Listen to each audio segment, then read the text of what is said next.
Yes, good afternoon. This is a public hearing slash work session later. We're having a bit of a hybrid situation because of the historic power outage last week, which caused us to cancel one of these. So this is being held on November 3rd, 2021, in accordance with the Massachusetts Wetlands Protection Act and the Town of Chatham Wetlands Protection Bylaw and regulations. My name is Bob Rawls and I serve as the chair. Hearings, at least the first portion of today's session, are broadcast live on Channel 18 and also recorded for the on-demand archives available on the town's website. Please let me know if anyone else is recording this meeting. The work session later on this afternoon will not be broadcast live, but will be recorded for the on-demand archives available on the town's website. Today's hearing and later work session is being conducted via remote video conference, originally pursuant to the governor's emergency COVID order, and now under an order allowing remote public meetings through April 1st, 2022. The agenda and copies of documents for review today are posted on the town's website. To all participants, please remain muted unless you are speaking. If you're attending via phone, mute using *6 and use *6 again to unmute. After presentations by applicants and/or their representatives, I'll normally ask for comments and questions from commissioners, then the same from any interested parties. If you're on the Teams platform, indicate that you wish to speak by using the raise hand feature. If you're attending by phone, please unmute with *6 and address the chair. When recognized by the chair, please identify yourself for the record. If you are not a commissioner and you are on the Teams platform, please keep your camera turned off unless you are speaking. The commission will vote on each matter by roll call so that we have a record of a quorum. I'll now ask each commissioner to indicate their presence. Vice Chair Bob Delvecchio. Present. Janet Williams. Present. Karen Latin. Present. Terry Sullivan. Present. Oh, Terry is here. Okay. Mary Sullivan. I'm not on the camera. I'm on just a regular. Okay. All right. Very good. Mary Sullivan. I'm present. Associate Member Trina Francisconi. Present. And Associate Member William Doherty. Present. And I'm here. We have everyone, which means we have a quorum. I understand from Nikki that we will need to finish the public part of the hearing today by 4, which should not be an issue given our agenda. Nikki Correct. Smith is Chatham's conservation agent, and I'll now ask her to lead us through the agenda, including whether anything is being continued. We do have one continuance further down the agenda for an order of conditions, 848 Fox Hill Road. I couldn't quite get it fully complete in time to have you and David Clark review it. So that one's going to be pushed off to the 10th. But again, that's just an order of conditions. No hearings have been continued. So our first one is 275 Champlain Road, no 710 for Burton Stanier. Map 12A, Parcel 2, SC 10-3512, deck relocation and invasive plant management.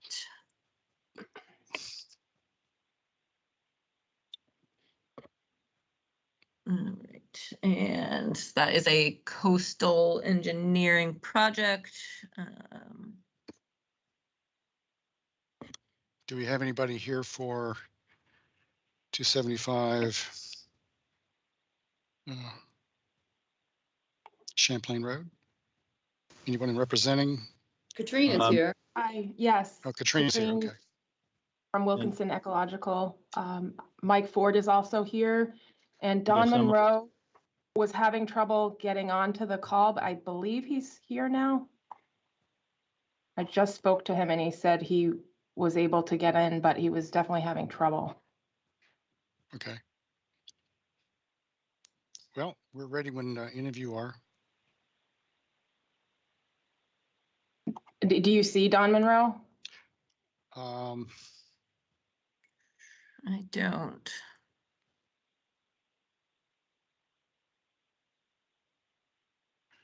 unless he's calling in off by I am phone. seeing Don and he is muted.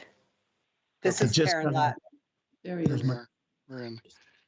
Hi, sorry about that. Go Don. Jeepers. Okay, so I don't mean to interrupt, so go ahead, No, continue no, the on. flo- I'm here, I'm sorry. No, we're waiting for you guys at this point. So whoever among you wishes to go first, please do so. Okay. I'll attempt. Katrina, you on? Is that your plan up on the screen? The town has it up. Yeah. Okay. Yeah. All right. I guess I'll go ahead with it the way you've got it. So the proposal in front of you is to remove the existing, as we talked about on the site when the commission was there, to remove the existing timbers that form that deck, that also form a set of dilapidated stairs down the coastal bank, to actually install a set of stairs as shown on the plan, elevated stairs in the location of the dilapidated timber stairway that's in ground. We're going to use diamond piers in that location to support the elevated stairway. It'll be open risers. That's a good section view showing the diamond piers. They're easily installed by hand, so it's minimal work on the bank. They don't have to go too deep into the soil. They're designed for this kind of application to minimize any adverse effects to slope stability, as well as make it easy to install. We're also taking the existing deck and removing that and repositioning or relocating a deck up outside the 0 to 50. It only has a stairway on the landward side to get onto the deck. It's going to be a viewing deck. It's installed with the same type of foundation, the diamond piers. So we're trying to minimize during construction, as well as minimize how much area we take up compared to the what's there now in terms of railroad ties and that sort of thing. There was a good question asked by, I believe it was Mr. Sullivan on site, about the removal of the timbers. So I did some additional investigation. I did cite while we were talking that under DEP's 314 CMR 9.0, which is the water quality certification regulations, that there's a method used to determine whether or not you need to do soil testing. What's interesting is that if you have a situation where the soil or sediment is less than or contains less than 10% fines, then you don't need to do any chemical analysis. That's because in educating myself as well as maybe the commission, that the toxins that might be in a particular sediment or soil bond to the fine silty material. If that material is less than 10%, even under a visual observation, which I did, I made a couple of visual observations of the existing soil makeup in that area, and it's primarily glacial till medium to coarse sand and cobbles. So there really isn't any, quote, real silty fines.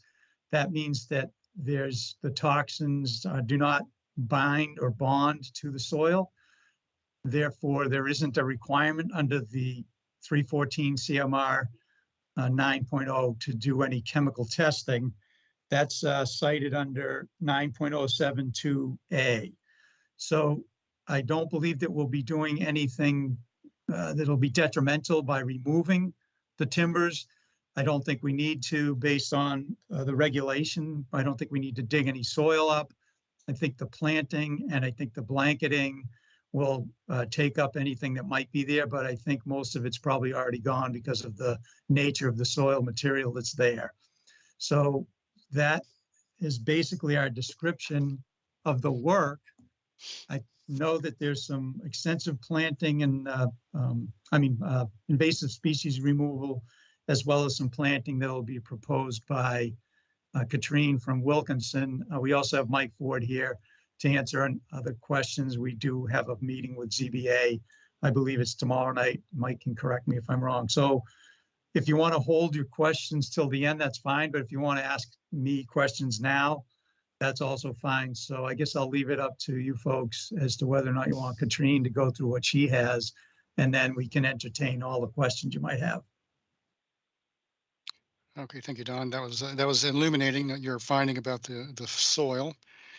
I would say, since most of this project you might consider revolving around mitigation and restoration, why don't we just go ahead and hear from Katrine? Sure. Okay, thank you. So in addition to the work that Don just described, we're proposing about just over 26,000 square feet, which is over a half an acre, of invasive plant removal and native plant restoration. And this is all in an effort to prevent the invasive plants from encroaching any farther into the existing native plant community. As you saw when we were out there a couple of weeks ago, the project area is predominantly composed of a matrix of non-native, invasive, and native understory species with a canopy of mature native trees. And the native trees are pitch pine, black cherry, and eastern red cedar. Then underneath those trees, there's thickets of shrub honeysuckle and bittersweet that occur particularly along the bank, on the bank. And then there's also some multiflora rose and English oak dispersed throughout the entire project area. But as I pointed out when we were out there, there's still a fairly intact native plant community, which I think separates this project from other projects. There's still time to remove the invasive species and get rid of them before they have a chance to encroach on the native species that are out there. There's, in addition to those native trees that I mentioned, there's a healthy shrubs like viburnum, bayberry, beech plum, highbush blueberry, and that would be in the shrub layer. And then in the herbaceous layer, there's goldenrod and Pennsylvania sedge, and as you saw, a lot of poison ivy. So this seems like an ideal time to get rid of the bad stuff, get rid of the invasive plants before they have a chance to take over entirely. So really, when you look at our proposal, there's two main points to our proposal. First, we're aiming to conserve and restore a maritime shrubland plant community in those areas that are currently degraded throughout that hatch area shown on our plan. And that would be, to do that, we would manage all invasive, non-native, and aggressive plant species. And this would help the resource area filter stormwater runoff and also provide better habitat for wildlife. And then secondly, we propose to stabilize the coastal bank by removing the existing degraded platform. As Don was talking about, we estimating there's over 100 of those creosote timber railroad ties out there, probably around 120 to 160. And so we would like to remove all of them and replace that and replace that really with vegetation. So establish a dense cover of native shrubs and native grasses along that bank. Once the proposed new platform is installed, our land management plan provides a good amount of detail on a protocol for a sustainable long-term pruning strategy that really considers the health of the existing native plants and limits ongoing disturbance and activities in the resource area. In addition, the planting of native species really focused on the maritime shrubland plant community will also provide better habitat for wildlife. And I think I touched upon this when we were out on site, but one thing unique about this project is our approach to planting. It's different than other projects because of the existing conditions and because of all the native plants that are still out there and healthy. So we're proposing to plant 2 cedars as shown on our plan. And then we've provided a list of additional native shrubs that could be planted, shrubs and shrubs like bayberry, black chokeberry, rose, even scrub oak is on that list. And then in addition, this is something kind of new that's not shown on our plan, but we had this idea that we'd like to plant additional pitch pine trees within the mature pitch pine stand that's growing on the site. It's to the west, right around the 50-foot buffer. There's a very mature pitch pine stand that will eventually, these trees will die. And in an effort to maintain a pitch pine stand in that location, we'd like to plant some smaller, younger pitch pines just so that that stand of pitch pines can continue to thrive over the long term. So that's something that's not shown on our plan, but we'd like to add that, some additional pitch pine trees in that location. So overall, we see this project as a tremendous opportunity, in particular, the removal of the detrimental material, both the detrimental invasive species and also those creosote timber along that bank. And we'd like to remove those and instead provide more meaningful habitat for wildlife by adding those additional shrubs, getting rid of the invasive species. And in addition to providing the better better habitat for wildlife, this will also really enhance the stormwater function on the site. Right, thank And you. I'd be happy to answer any questions. I believe Mike Ford would like to add some thoughts too. So if it'd be okay for Mike to Yeah, continue. let's hear from Attorney Ford. Yeah. Okay, thanks. Thank you, Mr. Chairman. Mike Ford, representing the Stanier family. I believe Mr. Stanier is also on the line.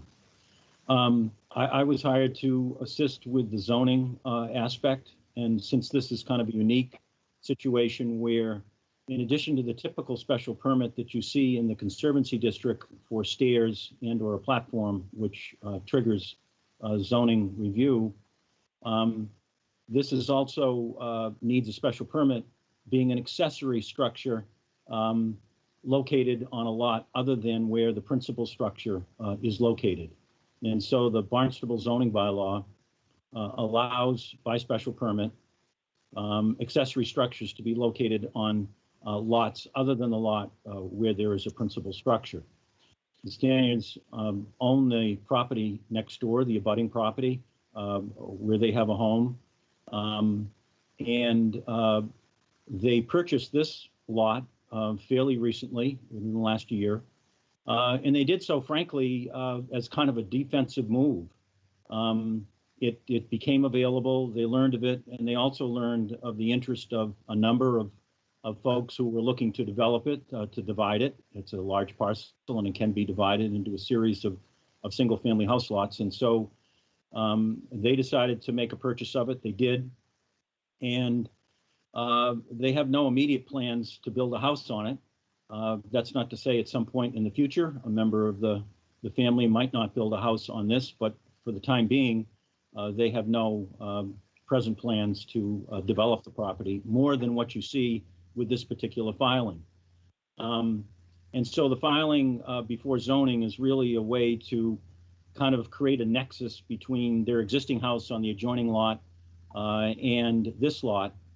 Frankly, after they bought it, they found that this view platform, which they didn't know when they bought it, existed, and these stairs, and they decided to move that out of the 0 to 50 and get it up onto a viewing platform, which will be used in conjunction with the main house on the other lot, which is permissible, as I say, under zoning with a special permit. So they asked me simply to advise the commission because a question had come up, although I wasn't present, I understand at the onsite, about what was the relationship between these parcels. And so I thought I would just give you that background, Mr. Chairman, and I'd be happy to take questions. Oh, thank you.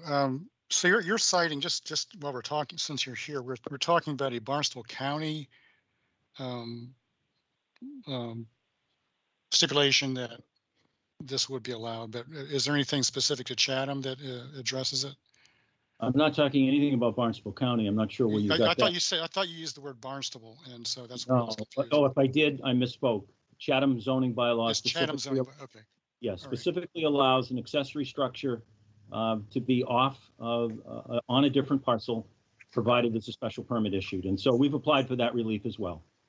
And you'll learn about that potentially tomorrow night. No, it's the following Thursday. It's not tomorrow. Oh, I see. It's the week from Thursday. Week from tomorrow. Okay. Okay. So, all right.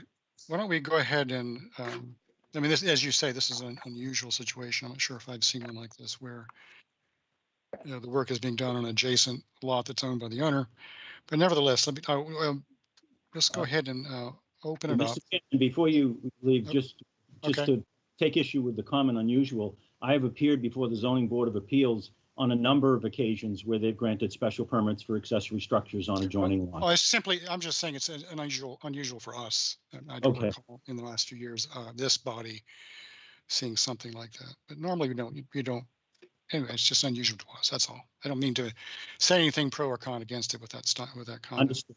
Understood. All right. Let's go ahead and ask for comments from commissioners. Bob Delvecchio. Katrine, how are you? Hi. On the stairway along the coastal bank, were you planning on planting along that new stairway? We certainly could. We would seed that whole area and blanket it. So the native seed would be immediately able to grow in the spring. But yeah, we could add beach grass to that.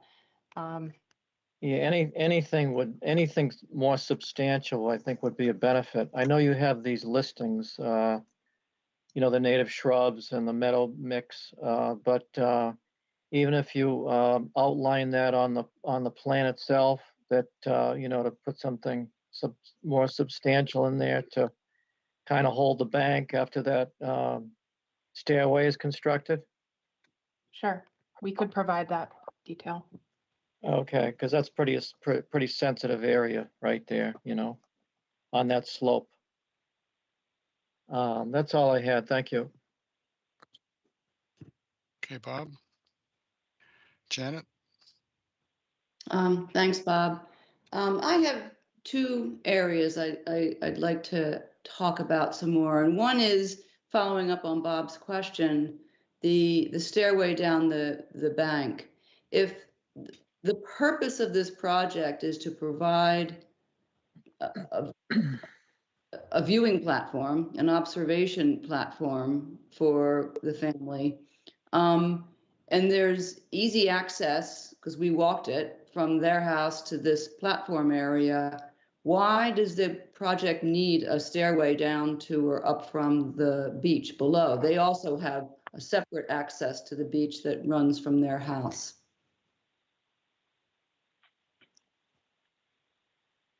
Not sure I can answer that. I think it's because the area is pretty beautiful and that salt marsh down there is quite a nice view. I think the platform provides the view out over the vista of the water body, but to actually be able to get down to the beach area, I think would be desirable since there was an access there before. And we're doing a substantial restoration. I think the family wants to be able to utilize this portion of the property more than just for viewing. I think they would like to have access as well, so they don't have to walk all the way back to the main property to actually access the beach area. Just seems to make sense, well, logistically. And I think since we're providing elevation over the bank and elevation with the deck, that we're not causing pedestrian traffic to excessively walk in the sensitive areas. But there's no doubt that even the installation of an elevated stairway does in itself have an impact on the bank. No, correct, absolutely. It has an effect. That's why we, engineering-wise, try to come up with minimal invasiveness during the actual construction, because once it's constructed, it's pretty relatively dormant, especially if it's elevated enough so that Wilkinson could put plant underneath it and around it. So I think we're trying to at least address what we think might be the sensitive portion of it by the installation to try to minimize machinery or anything like that. They're really pretty easy to install, the diamond piers. And then once that's done, and any hand grading that might need to be done by Wilkinson, they could certainly make it stable, but the diamond piers will make the structure stable and it doesn't destabilize the existing slope by installation. Okay, let me think about that. Okay, the other area I want to talk about, and we've talked about this both at the last hearing and the on-site, but I still think there's more to be said about the project's impact on trees and the tree removal that is proposed. So just to clarify, what I have here is 13 trees in total. 5 cherries, 1 cedar, 3 native oaks, and 4 English oaks. So Nicole, can you zoom in a little bit further so we can see the locations of some of these? Yes, perfect, thank you. So the 5 cherries are all grouped right in the where the proposed platform is going to be placed. It almost seems like the platform was placed in the area where there was the highest density of existing native cherry trees. A couple of feet further to the east would have avoided that placement. So I guess my question is, I'm sure thought was given to why it wasn't placed, say, in the area where the print is timber, decking, proposed observation platform, where those letters are on this plan. If the observation platform had been placed there, all of those 5 trees would not need to be taken down. Was that considered? Definitely. So those cherries, I mean, we were standing right in that area. Those aren't significant trees. And if we had moved, and first of all, not all the trees have been surveyed that are on this bank. So there's more than are showing on our plan existing currently. But if we had moved that platform, like you were saying, to the east, there's many more significant trees between the platform and the top of bank or even the water. So that would have impacted many more trees. Okay, so you're saying have it's a viewing platform. Plan and what's shown on the plan rather than what's true out in the field. Right. And Okay. it's 12 trees. It's not 3 oaks, it's 2 oaks proposed. 2. So the 12 total. Okay. So, and let's talk about, so there's one you see on the far left on the western side where the language approximate location of 4-foot wide mown path is, and directly to the east of that, there is an oak designated for removal.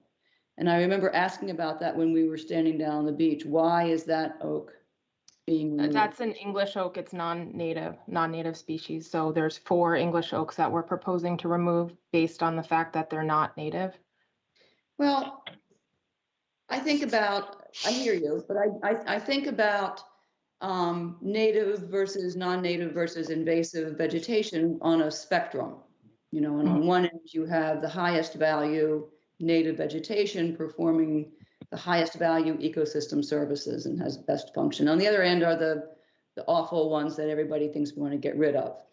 So there's a large area in between, you know, native, when you cross over a line of native and non-native, I don't know what the difference is. So is the fact that an English oak, which, you know, they're oaks. So is there a difference in the ecosystem services that an English oak is providing in comparison to a native white oak, for example?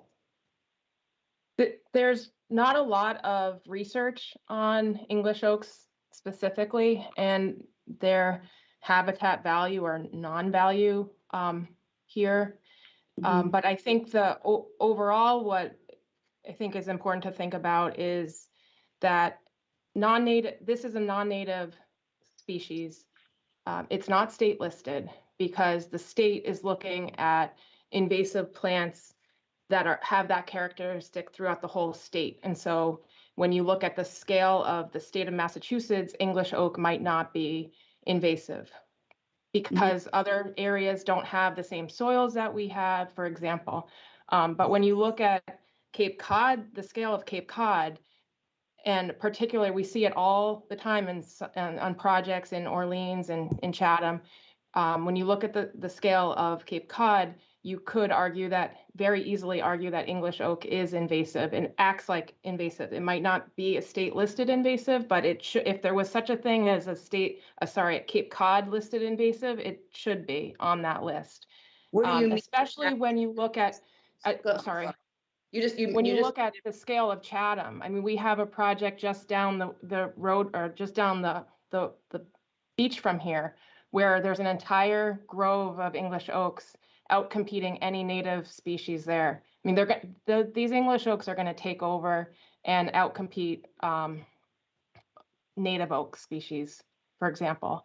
And when we're doing a comprehensive ecological restoration project like we like to do here, we want to get rid of all the non-native species. When you think about border privet is not a state-listed species, but you could definitely argue, especially in Chatham, that border privet is a seriously invasive species. It has a great berry, birds love the berry, and that's why it's taken over. So we're trying to avoid that with a species. So when you use the phrase it acts as an invasive, you're talking about its ability to outcompete native oaks. Right. And for that reason, are these 4 English oaks that are slated for removal the only English oaks in this project area? There could be little seedlings, and we'd like the opportunity to remove those. But yeah, these are the only ones that we've gone through that whole project area, and these are the ones that we found. Okay, so so the one I was about to ask about is the one on the far western side, just to the right of that, because it's nowhere near anything. And so they're going because they are English oaks. Correct. Okay, I've got that. So the next question is, what functions and values, what ecosystem services are lost as a result of the removal of those trees, and what is proposed for replacing those services? Well, we could, like I mentioned, we could add some more pitch pines. We could, we are constrained a bit with this site because of the lack of irrigation. So we'd have to plant some smaller plants, but there's a benefit to that because smaller plants will survive and be there when these other larger plants have died already, in years to come. We could, just the planting alone, we're adding biodiversity that's not there, additional species that aren't on the site. Like I mentioned, we could add a scrub oak or two, which we did not see on this site, and that's quite a valuable species for many different animals, and particularly some moth species. So we could provide more detail on that, but I feel confident that by removing them and planting what we're going to plant and removing the invasive species that are currently there, it's going to be a better habitat for wildlife. Okay. All right, let me the people want to get in here. Let me just digest all of that for a few minutes and be quiet. Thank you. Thank you, Katrina. Sure. Thank you, Janet. I see Karen's hand up. Yes, my questions are, what material is going to be used for the stairs and the deck? I didn't see that listed, and it had come up when we were on site. And at that time, it had not been determined. Okay, so for the deck, the superstructure of the deck would probably be like an MCQ or an ACQ. The decking itself, I don't think we've discussed, but it wouldn't be a treated material. The fact that we're using as a foundation the diamond piers, the posts that go from the diamond pier to the superstructure under the deck would also be either MCQ or ACQ treated lumber. That's outside the 0 to 50. The stairway itself, because it's on a coastal bank, we would prefer the stringers and such, and the posts that go from the diamond piers to the stringers would be MCQ or ACQ as well, but the treading would be something that's not treated, and the handrails and anything that would come in human contact would not be treated as well. So that would leave, that could be materials like, let's see, like hardy board, or not hardy board, I'm sorry, eBay, or some sort of oak or cedar. We've used cedar for posts as well if the MCQ or ACQ is not desirable. So we're trying to minimize the treated lumber, but using it in the location where it could become wet so that it lasts longer, so that we don't have to come back in and replace it based on insects and whatever. So I don't know if that answers your question directly, but we could talk with Mr. Stanier and see if he prefers a particular type of decking. Yeah, I think at least I would like to have more detail as to what specifically materials will be used and what the spacing of the treads will be, to know if light can get through, to enable the all the vegetation going down the hill to prosper. I Sure. can't speak for everybody else, but in the past, I think we've asked for a bit more detail. When you get ready, you just signal them. Sure. Through the chair to Karen again. So first of all, we will definitely have it at least a 1/2 inch spacing on the decking, whatever the decking will be. We're also making sure that. Whoops, you just got muted, Don. Is that okay? Sorry about that. I don't know why that happened. So back to Karen. Sorry for that interruption. It'll be 1/2 inch spacing on any decking, number one, and also number two, the stairway will be open risers, so you're going to get additional light, as well as the 1/2 inch spacing on the decking there. So we'll look at the materials, but assuredly we'll be using the 1/2 inch spacing.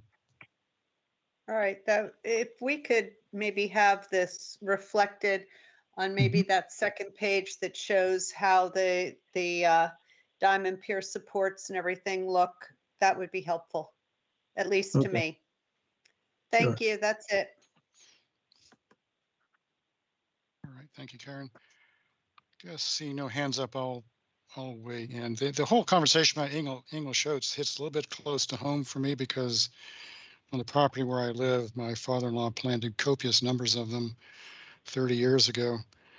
And my property, my 1.5 acres, is predominantly English oaks and some pines. I don't necessarily see them out competing anything. I do see 1 ton of very large acorns being dropped every year. So I do know that unless squirrels don't like English oak acorns, I think they're providing some service.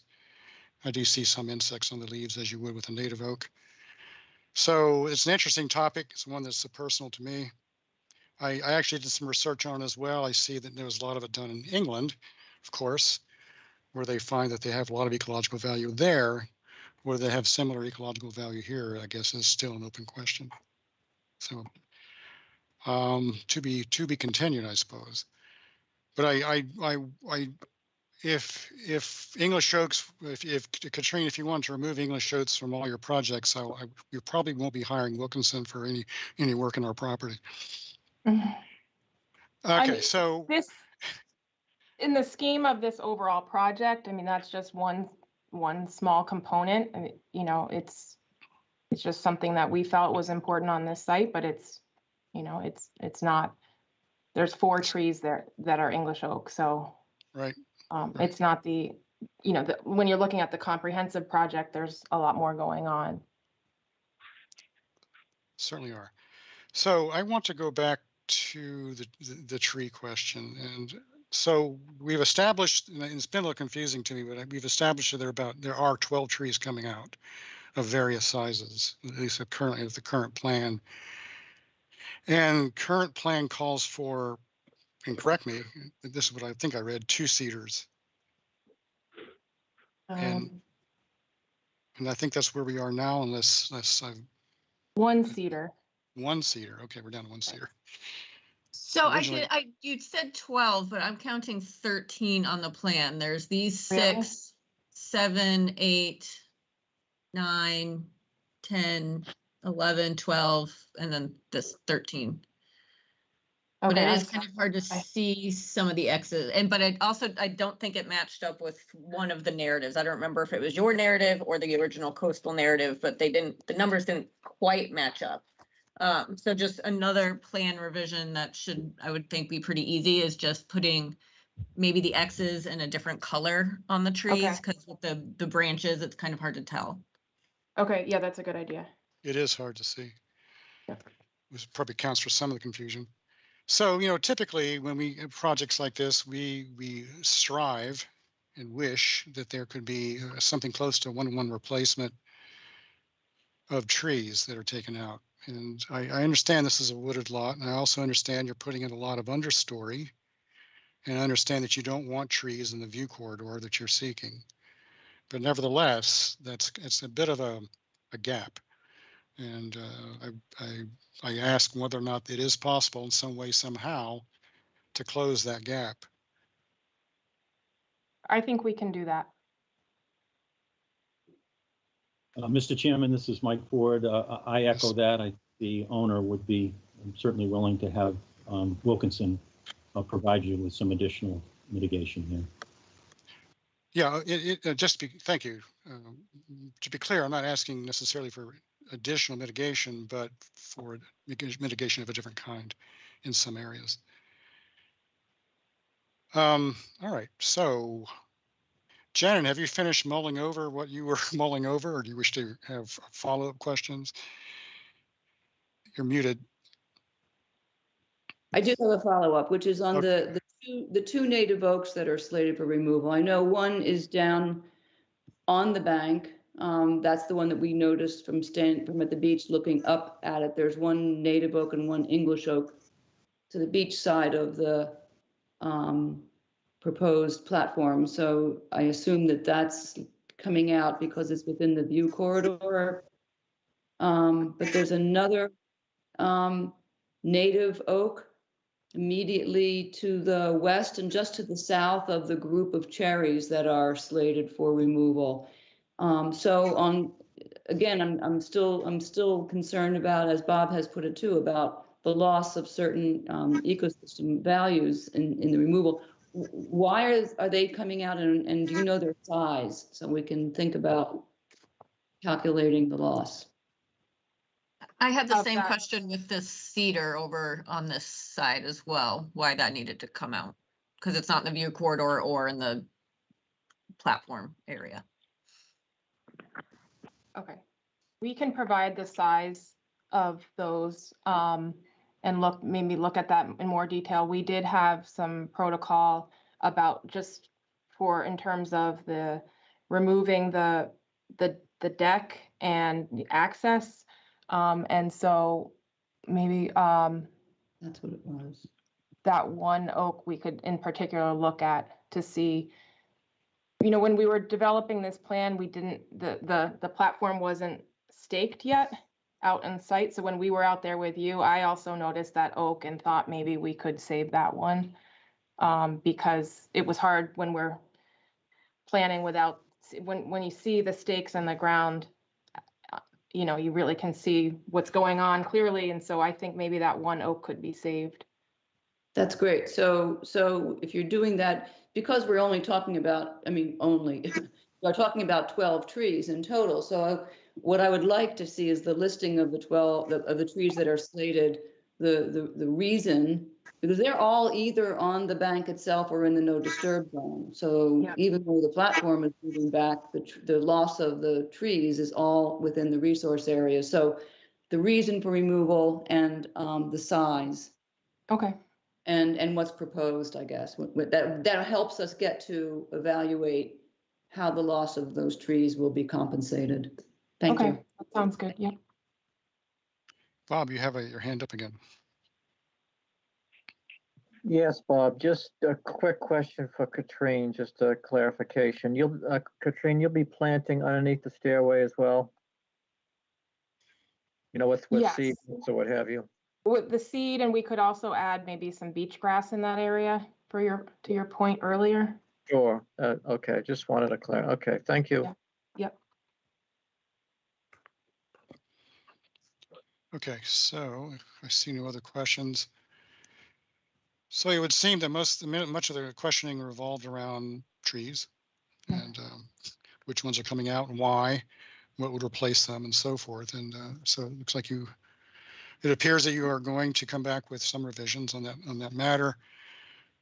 In the meantime, I don't know. Well, anyway, the issue of I guess it'll be then up to zoning to deal with it with the other aspect of whether it should be there at all. So I guess we are looking for a continuance. Yes, what date do we have, Bob? So I mean, it's up to Katrine. It looks like most of the work will be on her end, as far as the revisions. Our next deadline is, I don't even know what today is, November 23rd for the December 8th meeting. Because with Thanksgiving, we have 3 meetings in a row. We don't have one on our typical 4th Wednesday. So it looks like continue to December 8th. Okay, I'd like to make a motion that we continue 275 Champlain Road to December 8th. So, Mr. Chairman, Mike Ford, could I ask one question before you vote? Go ahead, yeah. So we have a zoning hearing next Thursday before the Zoning Board of Appeals. We'd like to get a letter to the Board of Appeals before that. Is that possible? A letter to. So I haven't heard much concern with the actual platform or the stairs. It's mostly with the tree removal and the planting. So if you guys are fine with that, then I can let. To be clear, Janet was questioning whether or not the stairs were needed, and there was a response. Whether that response was satisfactory to Janet and to others is a separate question. So I guess what you're asking for is a letter that asking whether or not we could issue order conditions with conditions, is which we typically get asked. Yeah. Right. So I think we would need to take a straw vote on that because of the issue that Janet raised, if nothing else. Okay. So with any objection, I'll just do that. Let's take a straw vote on whether each of us would be willing to approve this with conditions. Basically approve it with some changes in mitigation, I guess, tree plantings. So Bob, Terry, I got a question. Sorry. Yes, Terry. Go ahead. So I can't put up my hand. Okay. Because just procedurally, what does this have to do with the zoning board decision? Well, nothing really. I mean, this is not we don't have to my knowledge, a zoning or a similar provision having to do with accessory structure on a adjacent lot owned by the owner. But this is something more in the purview of zoning. So I'm trying to save some trouble here on one hand, but why do we need to send them a letter? I'm just trying to make it. Well, it's a good question. It's a good question. We occasionally get asked by applicants to issue a letter of saying we wouldn't object to it. And I guess the thinking is that zoning would find that useful. I personally have my doubts whether they ever would find that useful one way or another. But we do get asked it, and we do provide it on occasion. It's just saying to zoning, and I don't know why they would, as again, find this helpful, but we would not likely be turning the application down based on conservation issues. So I think it's kind of we don't want to review things if zoning's going to deny it, conservation or zoning doesn't want to review things if they know conservation's going to deny it. So it's it's always an issue with all the boards, who goes first. Yeah. So I think, and then there is one member of zoning that I know used to be on ConsCom and is very interested in what ConsCom has to say about it and our reasoning. So I think it's it's nothing that's required by any means. I don't have to write a letter, but I do if people ask. And in general, I do comment on the zoning agenda as well for, just, yes, we've seen this, it's been approved, that kind of brief statement. But by no means is it required that zoning has our comments. Mr. Chairman, this is Mike Ford. Yes, Mike. I would concur that I'm unaware of a legal requirement either. The only legal requirement I'm aware of is in the CMR that says that in order to file a notice of intent and for you to issue an order of conditions, we have to have applied for any other local permit that we need other than a building permit. And so that's the only regulatory codification of this issue as to whether you give a recommendation or not that I'm aware of. That said, it's been a custom of the Board of Appeals to look for a comment. I'm not asking for of you to prejudge this or to make a decision. And I think if Nikki simply provides a comment to the commission as to what the current state of the filing is, and I think she can repeat that with the issues that you're looking at, that's sufficient. And I'm not asking you to do any more than that because you've asked us to make changes, and we'll bring those changes back, and then I'm sure you'll make a decision on the merits. Okay. So I'm definitely fine with that. And Nikki has heard what you've said, and I'm sure she'll accurately echo that. So Right. I didn't put you into a straw poll. Yeah. Okay. Well, the issue that I was focusing on was the one that Janet raised, which would be a substantive change to your proposal. If the majority of the commission, for example, came to the conclusion that the stairway is really not essential to the viewing platform. Happy to get the commission's thinking on that today. Absolutely, if you're able to provide it. If you feel that the revisions to the plan, including the notes that Katrina will add, that there'll be plantings along the side of the stairs and underneath the stairs, that the spacing will be what Don Monroe indicated would be for sunlight to go through.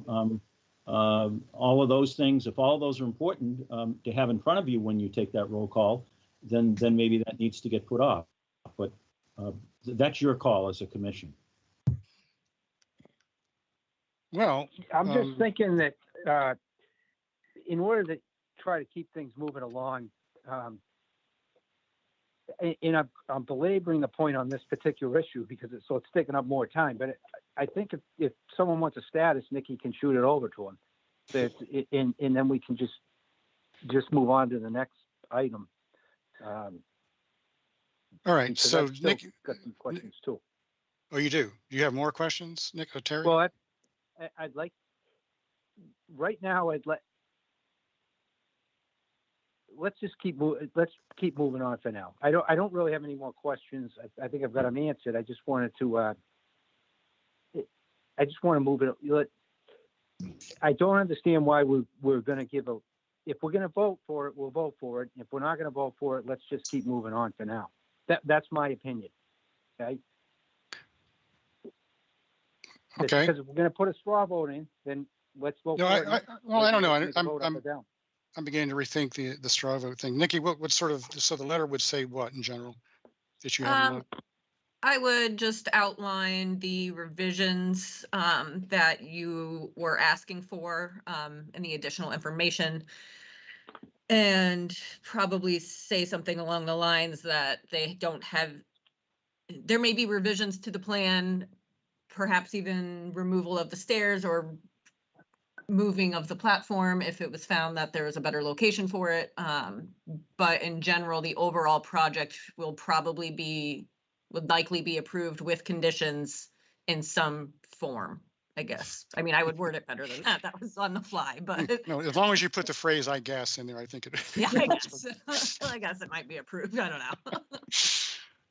Okay. Mr. Chairman, Yes, if I may make one question, and I know that you have, you've got an ambitious agenda, and I'm sorry this is taking more time than perhaps it should have, but I just heard Nikki say something that the platform may be moved.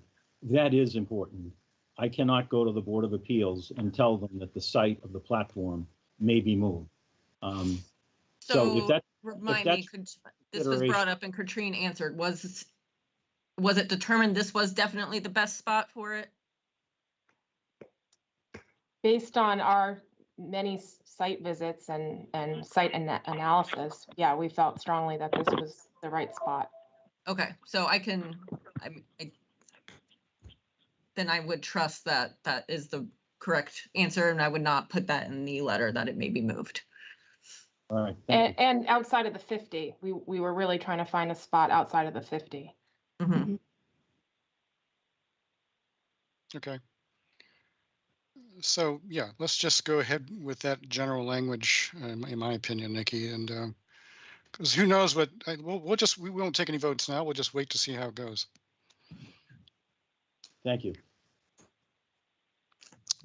All right. So we need a motion then, I guess, or Bob did a motion. So a I think motion. That's just right. need a second. We stopped for a moment. Okay, well, let's take a roll call vote then. Bob, Aye. Janet, Aye. Karen, Aye. Terry, Aye. Mary, Aye. and I vote aye. So that's unanimous. Thank you all. See you in Thank you. December. Thank you very much.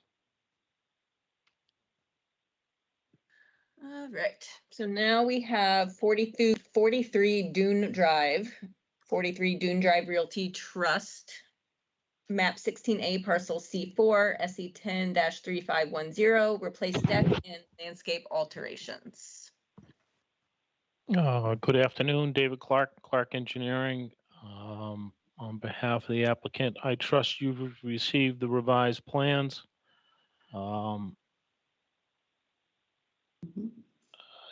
And let's see. I'm not sure if there's any outstanding issues. Well, it's a good question, David. Let me just take a look. Yep, we received the revised plans. The Clethra number was changed on the planting plan and removed the draft word from your plan. We have a new coverage table now that I don't think that changed. I thought, okay, well, it looked to me like it had, but in either case. Yeah, so I think Bob this was one that you had thought of. That might be the other one. Maybe it's paper and not digital. I don't know, whatever. In either case, we have it. Yeah, there wasn't much.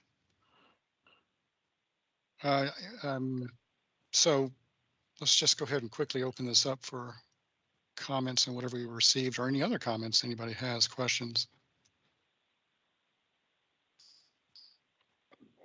Doesn't seem like we have any. I had one, and that is, remind me, and it's been a while since we had, the nor'easter wiped my brain on a few things, but one is the patio pervious?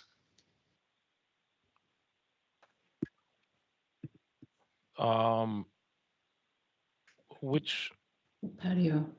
Oh, there's, No. I mean, oh God, hold on. Yeah, I think we're both getting 43 Dune and 21 Lady Slipper mixed up. Maybe. Yeah, you're right. I am. I've It's got. a deck.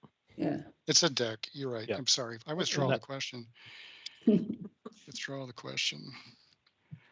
So yeah, I think we just had corrections with regard to the number of Clethra, and I think we have what we asked for. Yeah. Okay. So, and having said that, I guess we're ready for a motion to go to a future date. I would say November 17th, if you don't want to wait to December 1st. What are we continuing it for? Are we? I think the order, just an order, yeah. It's just the order. So the work session would be December 1st, but I realize that is, a month away. So I don't know if they're in any sort of rush. I'm not sure. I mean, this has to go, we're making a small change to the driveway, so that has to go to Zoning Board of Appeals. And I am not sure when that is going. Just gonna quickly check their agenda for next week. I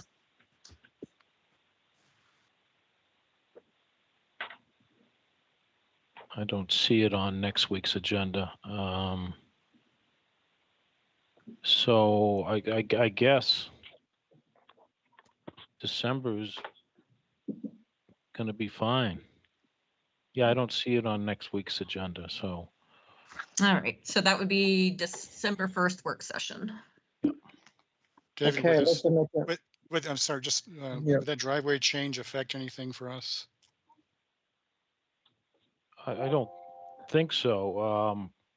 We're basically reconfiguring the driveway, and there was a net increase, including all the new walkways of I think 38 square feet or something. Actually, no, just the driveway is a 38 square foot increase. So that increase requires a special permit from zoning board. And your currently proposed mitigation would it cover that? Yeah. Okay. Yeah. I think right. that was one of the issues at the first meeting, is that nothing was clearly spelled out as what was mitigation, and Rob Calderaro revised his plan to show the plantings and whatnot. Okay. All right. So go ahead, Bob. Okay, I'd like to make a motion that we continue 43 Dune Drive to the work session for an order of conditions for December 1st, 2021. So Sullivan December, second. is that the right December? Yep. December 1st. Very first. Okay. Yes. Okay. Roll call vote. Bob, Aye. Janet, Aye. Karen, Aye. Terry, Aye. Mary, Aye. and I vote aye. All right. Thank you, David. You're welcome. Okay, next up we have 21 Lady Slipper Lane, Brian Rosenberg and Elizabeth Martin, map 1B, parcel K6, SC 10-3511, landscape alterations. We have the new landscape plan that I am showing in just a second. There we go.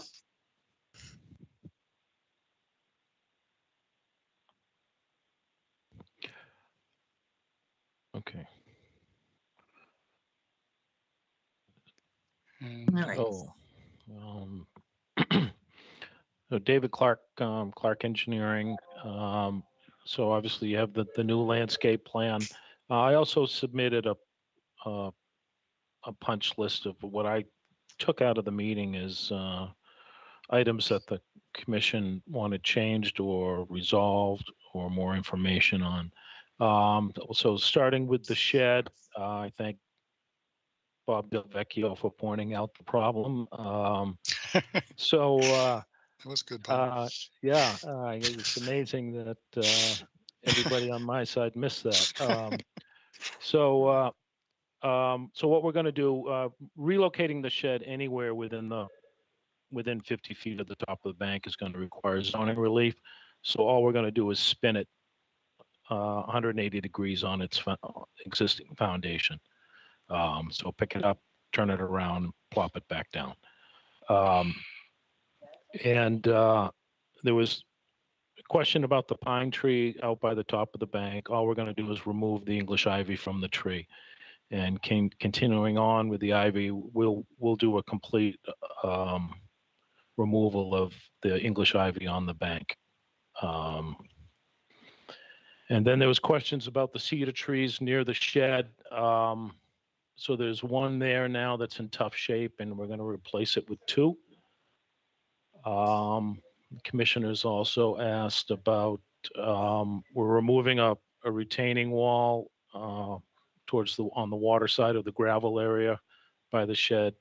We're replacing the wall and removing the privet and doing restoration plantings there. I think additional clethra is proposed in that area. Let's see. Commission also asked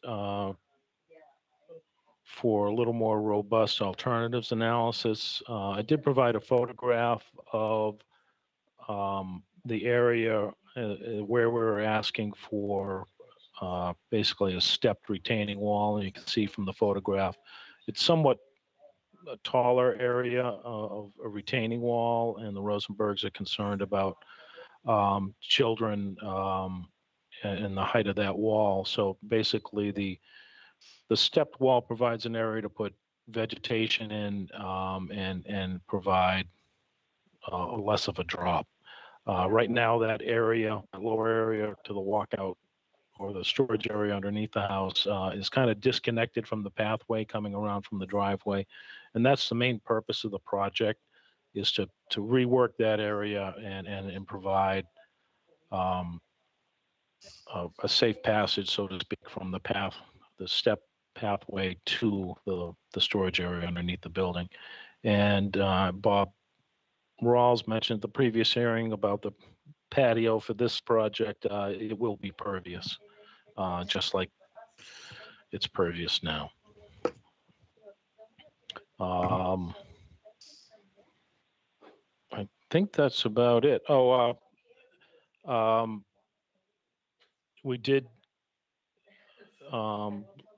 move the clethra or added additional clethra along the top of the bank that will officially count as the mitigation for the increase in hardscape in the project. So all the plantings within the walls are all straight natives, but they're not considered mitigation.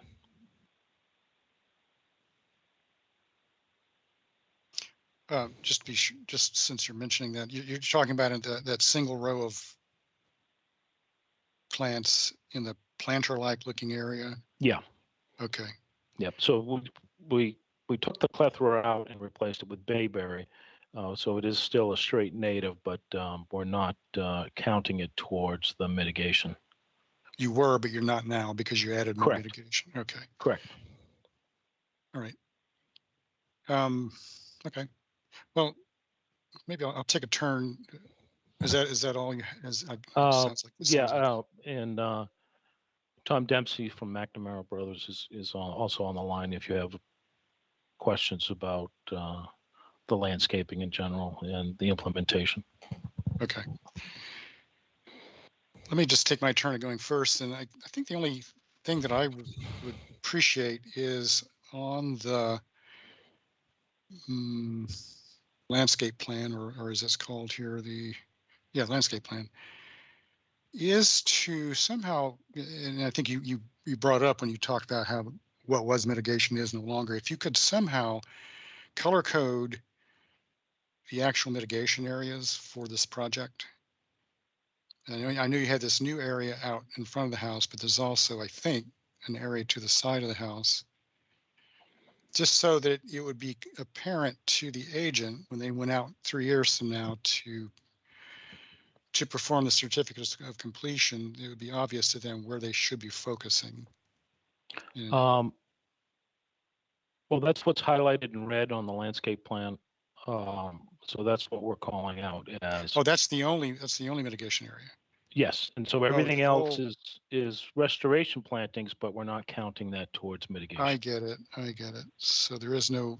That's the only mitigation, formal mitigation area is what is in red there. Correct. Okay. So my only clarification question for that is, so when I go out to do the inspection in the end, this is 100, the red part is 100% has to be that way, but do we want to make sure that all the other plantings are exactly as specified on the plan as well, even though they're not considered mitigation? Very good question for the agent. What say you? If I went out with this plan, I would expect those to be, generally the same species.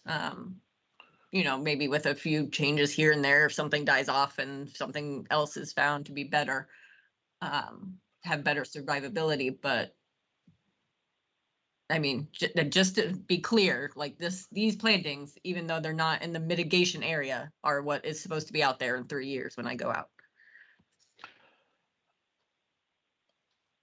David, you have some sort of a opinion about I that? do. I think for the purposes of the regulations, so long as the areas outside the official mitigation are vegetated and stable, and the vegetations are native vegetation, I think that would suffice in getting our certificate of compliance.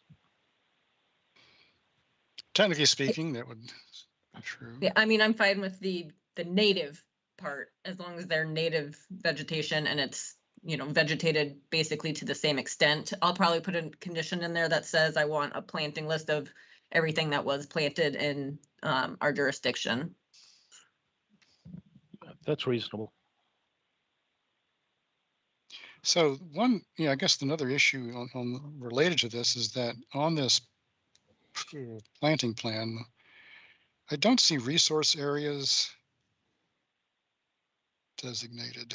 I see a top of bank label, and then I see something called limits of coastal bank, but I don't see,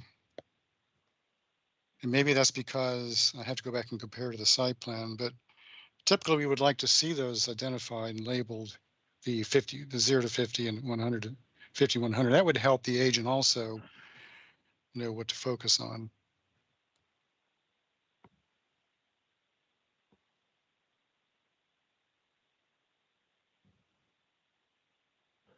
Anybody want to respond to that request? Well, there's no draft order for this that will be discussed today anyways, right? Is that correct?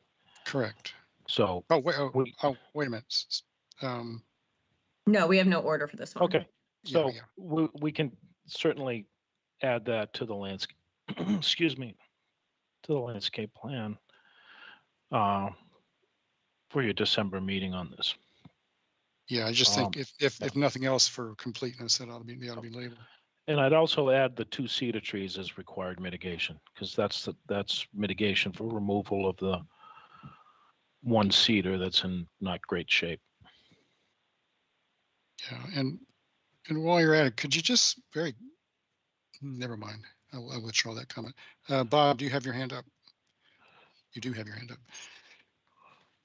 Yes, I do, Bob. Thank you. When I was out with Janet, she mentioned that there was a void in the vegetated buffer strip at the top of the coastal bank.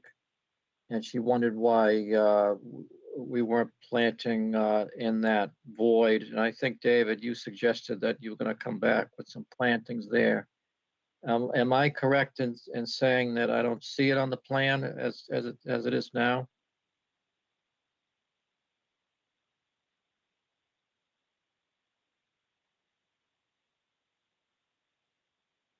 I think, Bob, that where the landscape plan has the red and they moved the clethra into that area, that's the Okay. void area. So that's Okay. exactly, there's the tree and it was the void around that tree. So they did move the mitigation right into that area, which. Okay, terrific. Thank you. Thanks.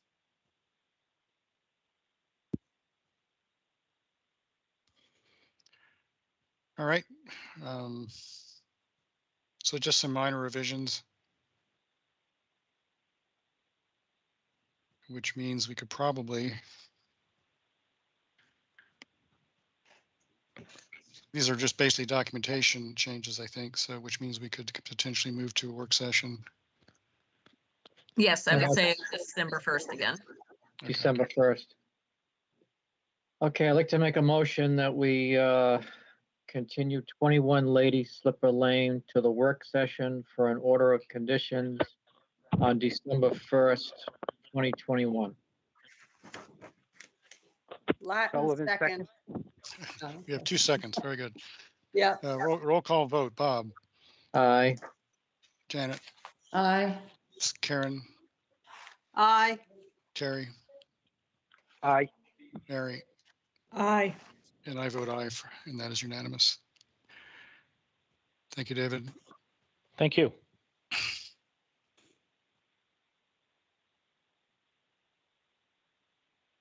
Okay, our next notice of intent and final notice of intent is 225 Countryside Drive, James and Lisa Shanahan, map 6I, parcel N18, SE 10-3513. Proposed demolition of the existing garage and deck and construction of new additions and a deck. Good afternoon, David Clark Engineering on behalf of the Shanahans. Quickly going over the changes to the Clark Engineering plan. We went back out to the site and took a look at the runoff problems that that Bob had talked about, and they are significant. And looking at the house, there are 3 downspouts basically pointed towards the coastal bank. So I think that's where a majority of the runoff is coming from. So we added 2 shallow leach pits since this is going to be a construction project. That there'll be good opportunity to address runoff from the whole site rather than just dealing with the footpath.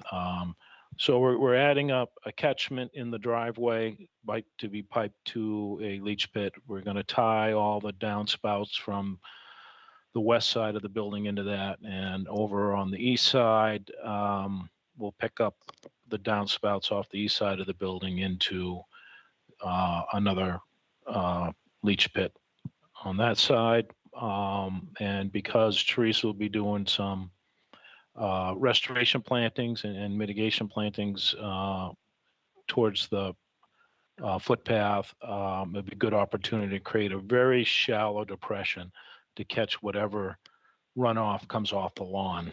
Because in theory, we'll be picking up all the runoff from the hard surfaces with the leach basins, and this little detention area will interrupt the flow of water and give it a chance to infiltrate before getting on the path. So those are the fundamental changes to my plan, and Theresa's here to talk about the changes to her plan.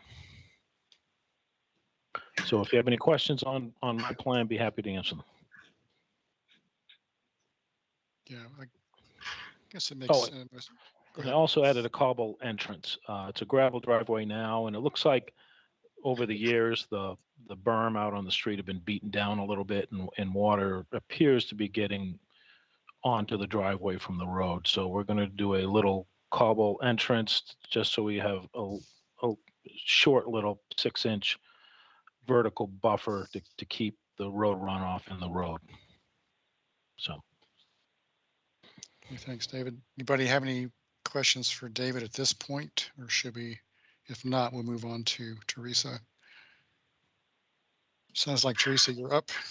Yep. Good afternoon, everybody. I'm Theresa Sprague with Blueflex Design. So in addition to the changes that we're showing in our revised plan notes of October 19th that David has just discussed from the Clark Engineering plan, we're also addressing the area directly at the bottom of the stairs on the bank of the river. Commissioner Delvecchio had shared some concerns about erosion. I went back down there and really studied that whole riverbank as we're kind of heading to both the west and the east. And with the new culvert and with the change in the tidal range of this river, there's a lot. This is a really dynamic section of the river.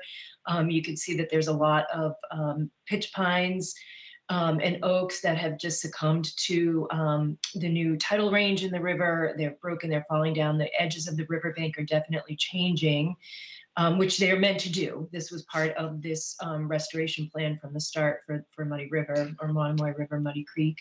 But we do want to address the area directly at the base of the stairs. Because there is foot traffic there, and there is, this is how the property owners do access the river with kayaks. So what we're proposing to do to stabilize that area is to, without the opportunity to create some sort of catwalk or dock or anything, which we know is prohibited here, we just want to provide safe access and keep that area stable. So we are proposing to stabilize that area with some jute matting. And we're proposing to plant a mix of some salt-tolerant grasses, mainly Disticulus flaccata and some Solidagra sempervirens. We will need to do some very minor hand grading just to create a smooth edge to that bank, so we have good contact with the blanket to the soil. All of the existing debris, there's some broken chairs down there and an old fire pit, et cetera. We would propose to remove that. There is an oak that's dead. It has exposed roots. It's just died from, again, the increase in tidal range. We would propose to flush cut that. And so that, again, we are able to get that blanket down securely. We would like to propose a kayak rack at the base of the stairs so that there are no longer boats, kayaks, et cetera, no longer being stored on the bank itself. And then the areas around that where the bank, where kayaks had previously been stored, we're proposing to plug that with Pennsylvania sedge to get that entirely revegetated. So we've got a small area of jute blanket with the plugged with the Disticula spicata and then the Solidago sempervirens that will just stabilize that area, get the boats, get all of the debris out of this area, put the boats, the kayaks up on a kayak rack where they can be stored and put into the river, and then vegetate the rest. And I think David covered everything else regarding managing water flow. The idea with this area here is also to get water to flow into the east and west of the proposed stairway. And I'm sorry, in addition to that, we provided a detail for the landscape timber risers to create a safer access and more stable access path down to the set of stairs. All right, thank you, Theresa. And I think I'll just open this one up to commissioners. And we have Bob. It looks good. Yeah, I like the changes. Just have a concern about the bottom of the stairs where the footings are, the two footings at the base of the stairs down by the riverbank. They seemed exposed. Are you going to be doing anything, Theresa, to that area just to kind of bring it up to grade?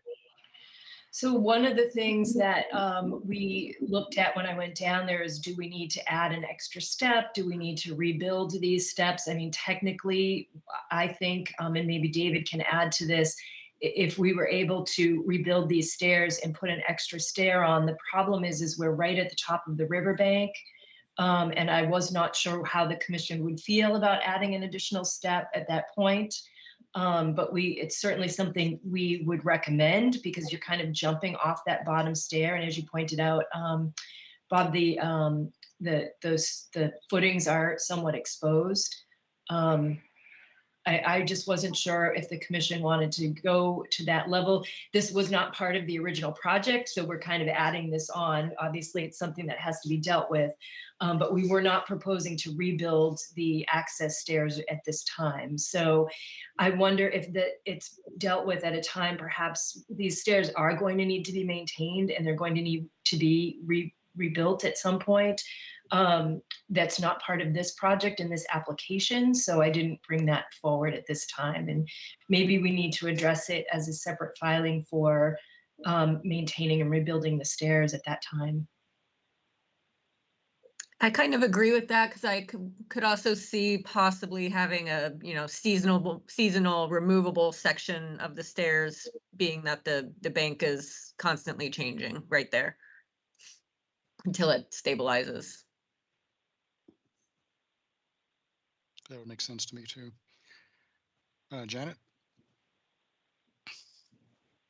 Oh, I'm not muted. I just thank you, Theresa and David. I just want to commend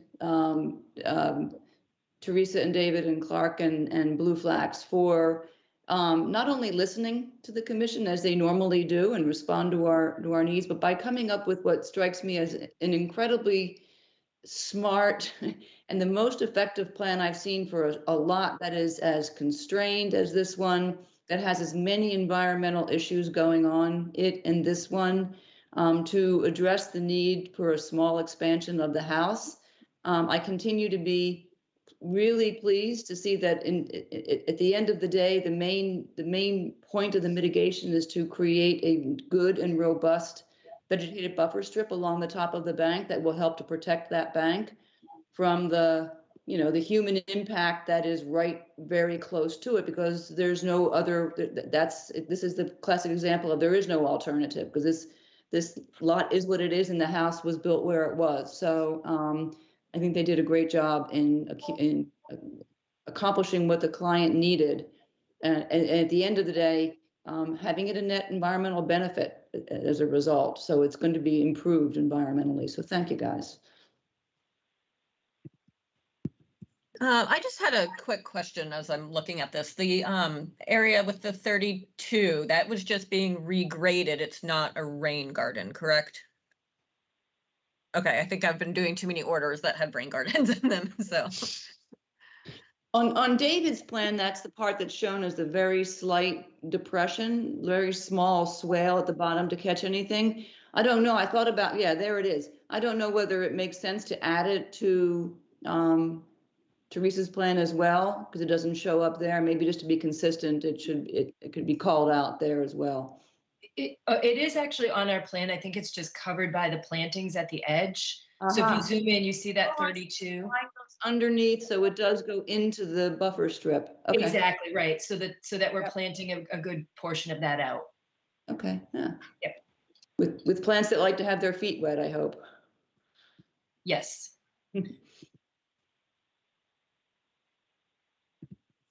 All right, then with no other questions, that would be another one to go to December 1st for an order. Oh, go ahead. I have no further questions. Oh. Yeah, I just wanted to echo Janet's comments. That things were fixed, and overall it looks like a ecologically beneficial project as well. All right, so yeah, let's go ahead, Nikki. Yeah, I echo both of those comments. Okay. So we're gonna, I'd like to make a motion that we continue 225 Countryside Drive to the work session for an order of conditions for December 1st, 2021. Sullivan seconds. Roll call vote. Bob? Aye. Janet? Aye. Karen? Aye. Terry? Aye. Mary? Aye. And I vote aye. Thank you. Thank you. Dave and Teresa. All right, so that's the end of our public hearing stuff. The rest would all fall under work session type items. So I don't know, Bob, if you want to take a quick break, and Channel 18 will stop recording us live, and then I will take over the recording when we get back in a few minutes. And that sounds like a pretty good plan. Unless anybody has anything else they want to bring up in the hearing portion. Okay.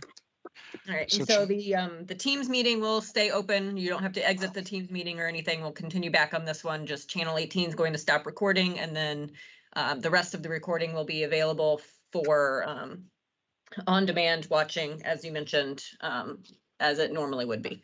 Right. Yeah, so we can take about I don't know. It's 2:30. Could be back here in 7.5 minutes. All right, sounds good. And